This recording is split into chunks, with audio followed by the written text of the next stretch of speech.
Fala, senhores, beleza? O Alex. Vou para mais um vídeo aí sobre agora as primeiras impressões que eu tô tendo no jogo que eu tô jogando, que é o Breath of Fire 1, né?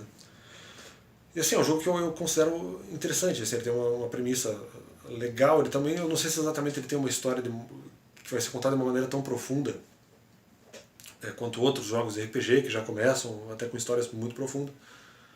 Mas ao mesmo tempo eu também não sei se ele tem um conceito. Ele tem uma historiazinha, só que eu não sei se eventualmente no decorrer do jogo ela vai se tornar uma coisa um pouco mais complexa.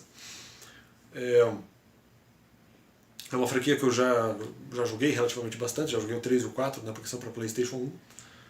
E o Breath of Fire 1 eu já tinha jogado um tempo atrás, alguns anos atrás, e eu acabou não dando para terminar, tinha outras coisas para fazer.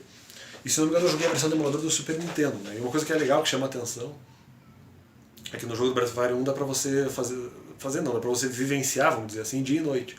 Então, tanto quando você está na cidade quanto você está no mapa, dá pra perceber que vai passando dia, daí chega o final da tarde, daí chega a noite, daí chega a madrugada, você pode vigiar, passar para outro dia. Então, no mapa é mais claro isso, aparecendo dia e noite, e vamos dizer, a terra ficando um pouco mais escura, um pouco mais sombria, porque está chegando a noite. E na cidade eu até não tenho certeza se dá para passar dia e noite, porque eu acho que quando você entra na cidade já vai estar dia ou noite, e daí não vai mudar a condição do dia, se tiver com luz ou sem luz, com luz ou de noite, né? Não vai mudar a condição se você estiver na cidade, mas eu acredito que no continente mude. É uma coisa legal que, assim, como eu falei, ele talvez não tenha exatamente, pelo menos no primeiro momento, uma história tão bem elaborada. Ele tem um conceito, mas que talvez possa ser uma história assim, a depender do jeito que o jogo vai complexificar essa história, vai tornar essa história mais complexa ou não. Ou se vai ficar de uma maneira apenas uma coisa talvez muito reduzida e muito simples, né?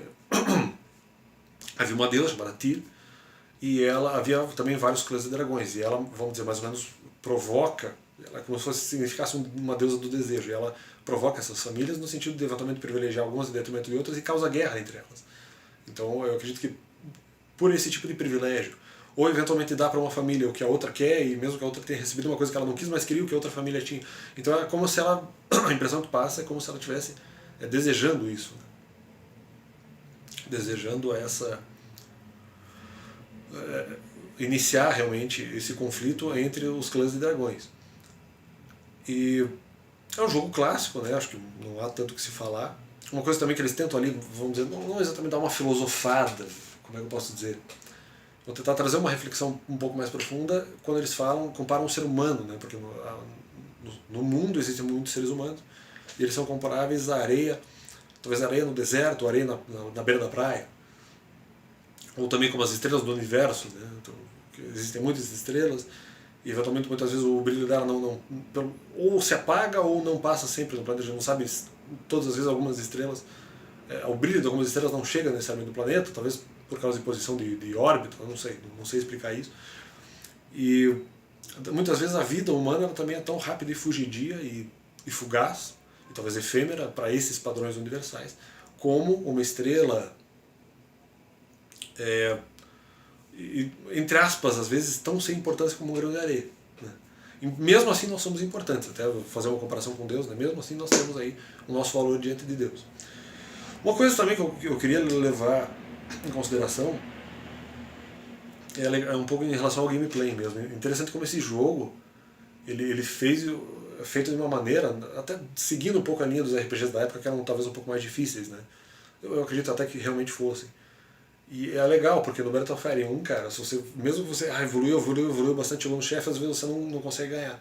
Porque talvez não adianta necessariamente você ganhar do chefe e você não tiver uma boa arma, uma boa armadura, porque aí pode ser que você não tenha um resultado tão efetivo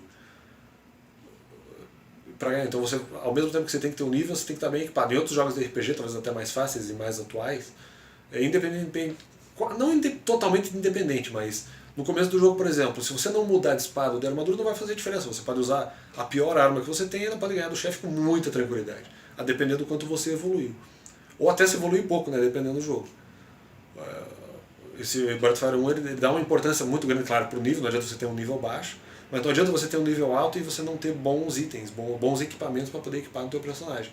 Então assim, Isso acaba sendo, a título de desafio, o Breath of Fire 1, eu acredito que ele traz muitas informações interessantes pro universo do RPG mesmo. Ele traz uma proposta, talvez é diferente, até um RPG da Capcom, né? E não diferente talvez nesse sentido de dificuldade, porque isso outros RPGs eventualmente já faziam. Mas às vezes aquele primeiro RPG que o cara tá jogando e tal, e às vezes ele se bate com uma certa dificuldade por causa dessa questão do nível. Ou às vezes o cara tem preguiça de evoluir, né? O personagem, daí coloca os itens, confia tudo nos itens, mas o personagem não tem a força para usar aquilo. O personagem até consegue carregar a espada, mas não consegue tirar ataques com muita força porque o nível do personagem não está acompanhando a força da espada. Ou porque o cara não equipou itens que estão no nível que ele já está, mas as armas que ele está utilizando não estão no nível que ele já está com o personagem. Então você vai ter que, vamos dizer, misturar um pouco essa questão da esperteza, né, de você ter essa experiência do RPG, de saber qual é o momento, qual o toque que você vai ter que ter para poder trocar o seu item, né? E dependendo do jogo, não. Eu lembro de um exemplo muito claro em Final Fantasy IX, se não me engano, que eu queria eu já vinha com essa mentalidade de outros RPGs que eu jogava, que eu já vinha com a mentalidade, opa, tem que ganhar dinheiro, tem que ganhar experiência para poder já na frente, no começo do jogo, comprar uma arma mais cara quando precisar, porque depois, em outros momentos do jogo, pode ser que apareça um chefe mais difícil, alguma coisa, e daí eu já vou estar bem equipado e com um nível bom para poder encarar os desafios do jogo. Até de certa forma repetir uma coisa que eu já falei em vídeo, mas é importante no Breath of Fire 1, que não é aquele jogo que vai ficar estagnado, que não depende tanto de troca de armas, assim, ou depende só mais pro final do jogo ou mais pro meio. Não, já no começo você já vai ter que, como é que eu posso dizer, tomar as melhores decisões para os personagens. Então é isso aí, Breath of Fire 1, espero que esse meu canal possa estar fazendo sugestões aí boas de jogos interessantes para você, não só passar o tempo, mas eventualmente até aprender alguma coisa. Mas é isso aí. Valeu.